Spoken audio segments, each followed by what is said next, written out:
अस्सलाम वालेकुम फ्रेंड्स, कैसे आप? I hope you very well. आखिर अल्लाह की दुनिया कैसे चलती है, आखिर अल्लाह ताला का निज़ाम क्या है?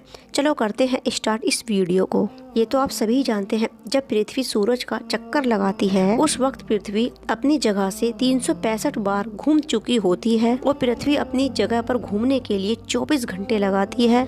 जब पृथ्वी सूर्य का चक्कर लगा रही होती है उस वक्त उसकी स्पीड 30 किलोमीटर प्रति सेकंड होती है और इतनी स्पीड होने के बाद भी धरती पर हमें कोई भी हलचल महसूस ही नहीं होती। अल्लाह पाक ने पृथ्वी को घूमते हुए बनाया है। अगर पृथ्वी घूम नहीं रही होती तो हम मौसम में कभी भी बदलाव देख नहीं पाते और अल्लाह रब्बुल इज्जत की कुदरत का बेहतरीन बदलाव हम देख नहीं पाते। कभी सर्दी तो कभी बारिश तो कभी बसंत, और इतने सारे प्यारे प्यारे खूबसूरत मौसम हमें देखने के लिए नहीं मिल पाते। और जब पृथ्वी सूर्य का चक्कर लगाती है इसीलिए दिन और रात होते हैं। अगर अल्लाह पाक ने पृथ्वी को घूमने का हुक्म नहीं दिया होता तो कभी दिन और रात होते ही नहीं। पृथ्वी का जो हिस्सा सूरज की तरफ होता है उधर दिन होता है और जो पृथ्वी का पीछे वाला हिस्सा होता है उधर रात होती है और सूरज के सामने वाला हिस्सा जलकर राख हो चुका होता और पृथ्वी के पीछे वाला हिस्सा इतना ठंडा होता कि कोई भी इंसान उसे बर्दाश्त ही नहीं कर पाता और हर चीज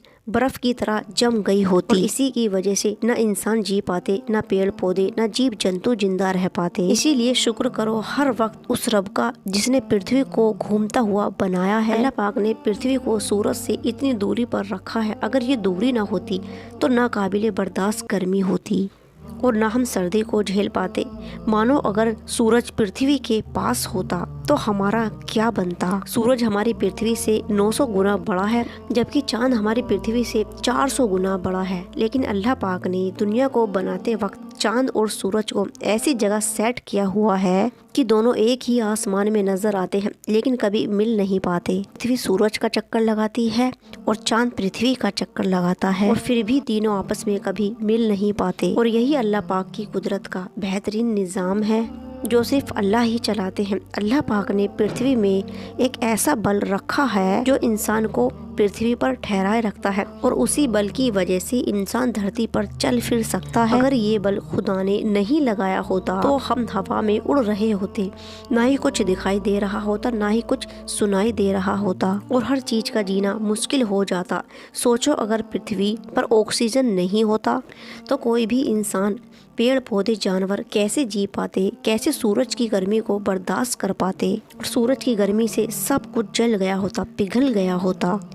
बेहिसाब नेमतों को तुम कैसे झुटला सकते हो। जो लोग ये कहते हैं कि अल्लाह कहाँ है, वो दिखाई क्यों नहीं देता, उसकी कोई पिक्चर क्यों नहीं है, कोई तस्वीर क्यों नहीं है और ना जाने क्या बेहुदी अल्लाह के बारे में बातें करते रहते हैं। तो मैं आपको बता दूं, अल्लाह कोई अलग ईश्वर नहीं है और वही तो है जो दुनिया की हर किताब में बताए गए निराकार ईश्वर है जिसका नाम अल्लाह है। और कुछ लोग अल्लाह के होने की बात का सबूत मांगते हैं।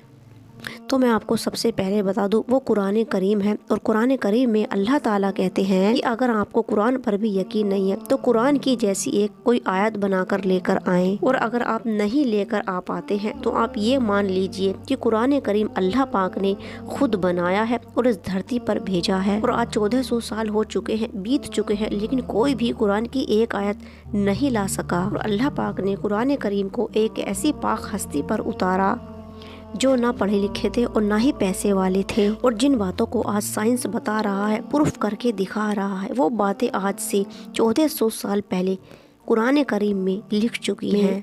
और इस दुनिया में ऐसी बहुत सारी घटनाएं, ऐसी बहुत सारी चीजें हुई हैं जिन बातों का इंसान कभी तसव्वुर भी नहीं कर सकता। और कुरान करीम में अल्लाह पाक ने ऐसी बहुत सारी घटनाओं का जिक्र किया है, जैसे मिस्र का जालिम बादशाह फिरौन की लाश को बचाए रखने का, जैसे कुरान में वादा किया गया है ताकि ऐसे लोग से लोग इबरत हासिल कर सकें। और अब से 100 साल पहले उसकी लाश एक सागर में पाई और लाखों वैज्ञानिक मिलकर भी इस बात का पता नहीं लगा पाए कि आखिर फिरौन की लाश गली और सड़ी क्यों नहीं। बेशक अल्लाह चाहे तो क्या नहीं हो सकता। हमें तो अल्लाह पाक की कुदरत पर बेहिसाब यकीन है और जिसको अल्लाह पाक की कुदरत पर यकीन नहीं है वो आँख होते हुए भी अंधे हैं और कान होते हुए भी बहरे हैं। और अल्लाह पाक की कुदरत का क्या कोई मुकाबला कर पाएगा। ना आज तक कोई कर पाया है और ना ही आगे कभी कर पाएगा। और वो अल्लाह ही है जो दिलों की बातों को सुनने और समझने वाले हैं। اور اللہ پاک سے ہر وقت دعا مانگتے رہا کرو، وہ آپ کی باتوں کو سنتا بھی ہے اور پورا بھی کرتا ہے۔ یہ ہے اللہ رب العزت کی بہترین قدرت کا نظام۔ اللہ پاک سے دعا ہے کہ اللہ پاک اپنے محبوب کے صدقے وسیلے میں ہر انسان کی، ہر مسلمان کی حفاظت کرے، ہماری مسجد و مدرسوں کی حفاظت کرے۔